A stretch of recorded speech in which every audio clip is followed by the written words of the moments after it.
ಅಲ್ಲ, ಈಗ ರೆಡ್ಡಿ ಅವರ ಗಣಿ ಇಶ್ಯೂ ಡೈವರ್ಟ್ ಮಾಡಕ್ಕೆ ಇದನ್ನು ಮಾಡಿಬಿಟ್ರು ಅಂತ ಭರತ್ ರೆಡ್ಡಿ ನೇರವಾಗಿ ಮಾಡಿದಂಥ ಆರೋಪ ಇದು. ಅಲ್ಲ, ನಾನೇನ್ ಹೇಳ್ತೀನಿ, ವ್ಯಾಪಾರನೇ ಬೇರೆ ರಾಜಕಾರಣನೇ ಬೇರೆ. ವ್ಯಾಪಾರ ರಾಜಕಾರಣ ಒಂದೇ ಕಡೆ ಕೂಡ್ಸಕ್ ಹೋಗ್ಬೇಡ್ರಿ. ವ್ಯಾಪಾರದಲ್ಲಿ ಅವ್ರು ಏನು ಗಳಿಸ್ಕೊಂಡಿದಾರೋ ಕಳ್ಕೊಂಡಾರೋ, ಇಲ್ಲೀಗಲ್ಲೋ ಲೀಗಲ್, ನಾನು ಅದ್ರ ಜಡ್ಜ್ ಮಾಡಕ್ ರೆಡಿ ಇಲ್ಲ. ನಾನ್ಯಾರ್ರಿ ಅವ್ರಿಗೆ ಆ ಜಡ್ಜ್ ಮಾಡಕ?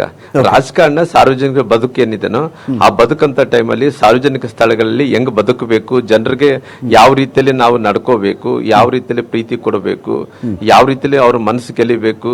ಸಾರ್ವಜನಿಕ ಸ್ಥಳದಲ್ಲಿ ಈ ರೀತಿ ಗುಂಡಾರ್ಸಂತ ಅಧಿಕಾರ ಯಾರು ಕೊಟ್ಟಾರ್ರಿ? ಇವತ್ತು ನೀವು ವ್ಯಾಪಾರ ರಾಜಕಾರಣ ಯಾಕೆ ಒಂದು ಮಾಡ್ತೀರಿ? ವ್ಯಾಪಾರದಲ್ಲಿ ಏನನ್ನ ಮಾಡಿಕೊಂಡು ನಮ್ಗೆ ಯಾಕಾಗದೈತೆ? ವ್ಯಾಪಾರ ಏನಿದೆ, ಕಾನೂನಿದೆ, ಜೊತೆಲಿ ಸರ್ಕಾರಗಳು ಇರ್ತಾವ ನೋಡ್ಕೊಂತ. ನಮ್ಗೇನ್ ಸಂಬಂಧ ರೀ ಆ ಗಣಿಗೆ? ಇದಕ್ಕೆ ನಮ್ಗೇನ್ ಸಂಬಂಧ? ನಮ್ಗೆ ಯಾವುದೇ ಸಂಬಂಧ ಇಲ್ಲ. ಈಗಿರುವಂತ ವಾತಾವರಣದಲ್ಲಿ ಸಾರ್ವಜನಿಕ ಸ್ಥಳದಲ್ಲಿ ಗುಂಡಾರಿಸಿ ಒಬ್ಬ ವ್ಯಕ್ತಿಗೆ ಅಮಾಯಕ ಸತ್ತಿರೋ ಕಾರಣ ಅದಕ್ಕೆ ಉತ್ತರ ಕೊಡ್ರಲ್ಲ.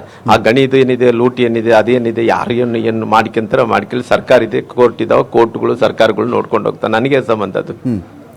ಆಮೇಲೆ ಈಗ ಅದಕ್ಕೆ ಕಂಪೇರ್ ಯಾಕೆ ಮಾಡ್ಕೊಂತಾರೆ? ಹೋಗ್ಲಿ, ಅವ್ರು ಏನ್ ಮಾಡ್ಕೊಂತಾರ. ಈಗ ರೆಡ್ಡಿ ಅವ್ರ ಬಗ್ಗೆ ಸದನದಲ್ಲೂ ಅಷ್ಟೇ, ಯಾವಾಗೆಲ್ಲ ಅವಕಾಶ ಸಿಗುತ್ತೋ ನಾರಾ ಭರತ್ ರೆಡ್ಡಿ, ಜನಾರ್ದನ್ ರೆಡ್ಡಿ ಬಿಟ್ಟರೆ ಇನ್ನೇನು ವಿಷಯನೂ ಮಾತಾಡಲ್ಲ ಅವರು. ಒಂಥರ ಜಿದ್ದು, ಒಂಥರ ದ್ವೇಷ ಇವೆಲ್ಲವೂ ಕಾಣಿಸ್ತದಲ್ಲ, ಅಷ್ಟೊಂದು ಇದೆಯಾ ಬಳ್ಳಾರಿಲಿ ಈಗಲೂ ಅಂತ ನಾನು ನೋಡ್ರಿ, ಸದನದಲ್ಲಿ ಕಾನ್ಸ್ಟಿಟ್ಯೂಷನ್ಸ್ ಒಳಗಡೆ ಕಾನ್ಸ್ಟಿಟ್ಯೂಷನ್ ಅವ್ರಿಗೆ ಅಧಿಕಾರ ಇರೋ ಕಾರಣ ಏನ್ ಬೇಕಾದ್ರೂ ಮಾತಾಡ್ಬೋದು. ಅದರದ್ದೇ ಆದಂತ ಒಂದು ರಿಸ್ಟ್ರಿಕ್ಷನ್ಸ್ ಇದೆ. ಅದರದ್ದು ಸ್ಪೀಕರೇ ಅಲ್ಲಿ ಅವರೇ ಅಧ್ಯಕ್ಷರಾಗ್ತಾರ. ಅವರೆಲ್ಲ ಅದನ್ನ ನೋಡ್ಕೊಂತಾರೆ. ಒಳಗಡೆ ವಿಚಾರ ನಾನೇನ್ ಮಾತಾಡಕ್ ಹೋಗಲ್ಲ. ನಾವು ಒಳಗಡೆ ವಿಚಾರದಲ್ಲಿ ನಾನೇ ಇಂಟರ್ಫರೆನ್ಸ್ ಆಗ್ತೀನಿ.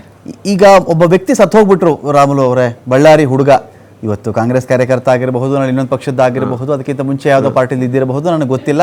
ಒಬ್ಬ ಮನುಷ್ಯ ಸತ್ತು ಹೋಗ್ಬಿಟ್ಟ. ನೀವು ರೆಡ್ಡಿ ಅವರು, ಭರತ್ ರೆಡ್ಡಿ ಅವರು ಏನ್ ಹೇಳಕ್ ಬಯಸ್ತೀರಿ ಈ ವಿಚಾರಕ್ಕೆ ಸಂಬಂಧಪಟ್ಟದ್ದು? ಒಬ್ಬ ವ್ಯಕ್ತಿ ಸತ್ತು ಹೋಗ್ಬಿಟ್ನಲ್ಲ, ಒಂದು ಬ್ಯಾನರ್ ವಿಚಾರಕ್ಕೆ ಸತ್ತು ಹೋಗ್ಬಿಟ್ನಲ್ಲ ಅಂತ. ನಾನು ನೋಡ್ರಿ ಪಾಪ ನೋಡ್ರಿ, ನಾನು ನೋಡ್ರಿ, ಯಾರೇ ಹುಡುಗ ಆಗಿರ್ಬೋದು, ಅದು ನಮ್ಮ ಹುಡುಗ ಇದ್ದಂತೆ. ಯಾಕಂದ್ರೆ ಪಾಪ ಒಬ್ಬ ಅಮಾಯಕ,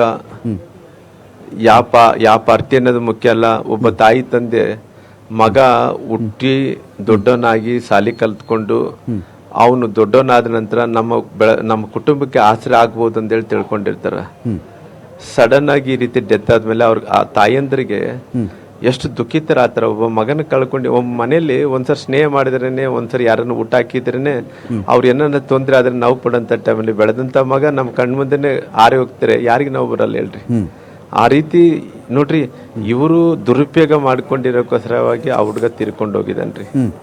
ನಾನು ಇಷ್ಟೇ, ಆ ಹುಡುಗಿಗೆ ಭಗವಂತ ಶಕ್ತಿ ಕೊಡ್ಲಿ, ಅವ್ರಿಗೆ ಎಲ್ಲಾ ರೀತಿಯಲ್ಲೂ ಕೂಡ ಅವ್ರ ತಾಯಿ ತಂದೆಯವ್ರಿಗೆ ಆ ತಡೆಯಂತ ಶಕ್ತಿ ಕೊಡ್ಲಿ, ಅವ್ರ ಆತ್ಮಕ್ಕೆ ಶಾಂತಿ ಆಗ್ಲಿ ಭಗವಂತ, ಅವ್ರ ಎಲ್ಲಾ ರೀತಿಯಲ್ಲೂ ಕೂಡ ಅನುಕೂಲತೆ ಆಗ್ಲಿ. ನಾನು ಕೂಡ ಅವಕಾಶ ಬಂದಂತ ಟೈಮಲ್ಲಿ ಇವತ್ತು ಅಂದ್ರೆ FSL ರಿಪೋರ್ಟ್ ಬಂದ್ಮೇಲೆ ಯಾರೇ ತಪ್ಪಿದ ಸರ್ ಅಂದ್ಮೇಲೆ ಗೊತ್ತಾದ್ಮೇಲೆ ಪುನಃ ನಾನು ಅವ್ರ ಮನೆ ಕುಟುಂಬ ಕೂಡ ಹೋಗಿ ಸಾಂತ್ವನ ಹೇಳಿ ಬರ್ತೀನಿ.